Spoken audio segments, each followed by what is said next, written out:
That's a good question. And what we are working on, exactly that, the intake plan, AFAM way. And as I mentioned earlier, that over the next 30, 60, 90 days, we're going to take all those into consideration, regional needs, specific needs, how we're going to cover those. And between now and then, it will be a little overlapping. We recognize that, so bear with us. But within 90 days, as we go into 2014, we're going to have an AFAM way of doing intake. And it's not so much the process, because we've already ironed out the intake process, it's how it will be handled. Who will be responsible? And, you know, will it be handled regionally, state by state, nationally, whatever? Those are the questions. But the process of the intake, of gathering the information, et cetera, that we'll discuss this afternoon is unchanged. It's just how it will be managed. Again, the CTA's morning is divided up into 4 major buckets. Again, starting at 8 and ending at noon. The first hour of the day, the CTA must be responsible for receipt of the daily workflow, care plan, and final claim report, because this is what our guiding reports as far as prioritizing what needs to be done for the day. I'm sure this would also be discussed in our stand-up meeting, that we would bring verbal attention to the priorities for that day so that everyone's working from the same page. Assist in any intake-related tasks, whether that be faxing, making phone calls, calling clinicians, etc., and then participating in a clinical manager morning team meeting, which might also, like Raj said, include the director. So that's really the first hour of the morning, getting organized. Every day, the bucket of payroll billing by CTA must be moved. When we did visit from state to state, office to office, I was a little amazed, because sometimes I found that one office that was doing all payroll billing on Monday for the entire week. And that particular employee who was doing all payroll billing that day felt like that they could just devote that particular day to payroll billing. Now, I don't know what happens when that particular employee is unable to come to work, but that's the type of bucket that will pile up and get us into a lot of trouble organizationally. So we've designated 1 hour of the day for the CTA to do payroll billing, which includes the reconciliation of the DVR. That simply means that they're verifying that for every visit documented on the DVR, they have a visit note to support that, which matches the patient and the time in and the time out before they actually enter that payroll billing. Now, that also includes, once they've entered payroll billing, to run a daily report to make sure that there were no data entry errors. Because if they use that designated time to do those 2 functions, then when you go to approve payroll billing every Tuesday, there'll be less error. And then variance resolution activities. Someone asked yesterday, what does that mean, variance resolution activities? And that could be missing notes, missing orders, any of those issues that relate to the plan of care calendar maintenance, and any variance, either positive or negative. Okay? So you've got that designated time every single day in the morning for payroll billing. Order tracking. You notice that the CLM has a designated time spot to review and confirm orders, and so does the CTA. Order tracking is key for us to be able to release our final claims timely and track the status of orders.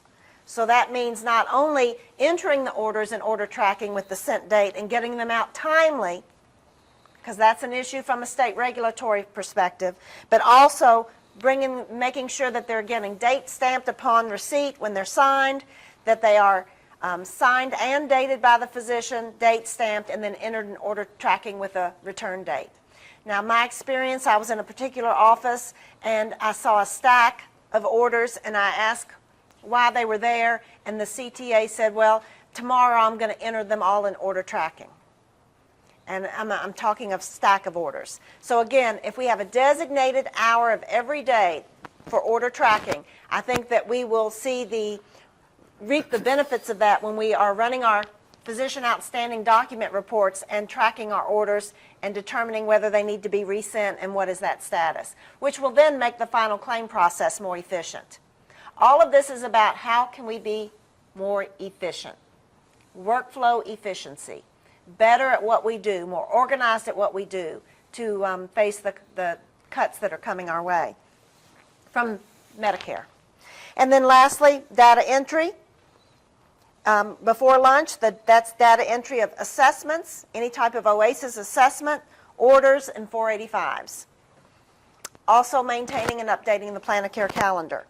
Now, if order tracking, the receipt and input of orders, because there's not a lot of supplemental orders on each team if you break it out that way, it may not take that CTA that whole hour, right? So we certainly want them to move to the next bucket, which is input of OASIS, input of 485s, input of orders, and maintaining plan of care calendars.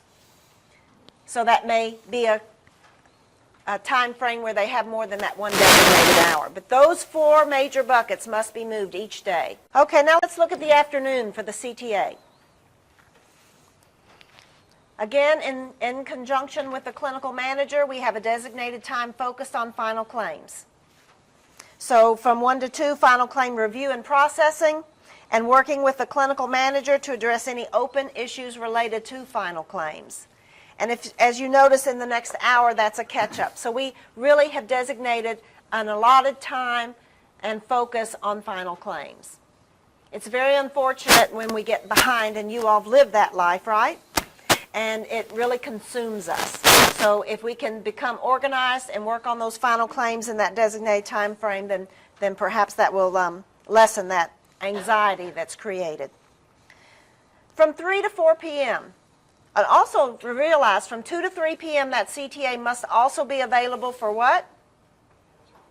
Answering phone calls, especially if the clinical manager is on the phone. They can take messages from the clinicians and relay that to the clinical manager. Here's what we don't want to happen. If we're truly getting in a standardized, organized day, and we tell our clinicians to call between 2 and 3, it's not going to be good if they call and no one will take their call, right? So we really need to focus on that and make sure that we work as a team, and that may include you from time to time, to answer those clinicians' calls when they come in at that time of the day. But 3 to 4 really is faxing and mailing orders and labs, missed visits to the physicians, follow up on face-to-face, faxing 60-day summaries to the physicians, DC summaries, those types of communication activities that are clerical. And then filing every day. Chart setup, thinning or breakdown, and then assembling documents for plan of care package review, which we'll get into this afternoon. But they're a key component of getting those episode review and approvals moved along on a daily basis by assembling those documents that clinical manager will need to be able to approve that episode and send it to the director for final approval. And then the last hour of the day, again, is catch up. Assisting with any on-call activities. AP batching, now this was brought to our attention that probably that is done by one person in the office, but we wanted to hear feedback. If you're in agreement with that, let us know at the end of this presentation, because we don't want to make any changes until we've finished doing all of the training. We want to stick to this workflow and organization, and then regroup and see if there needs to be any tweaking. And then restocking start, research, discharge packets for that team so that they're always available.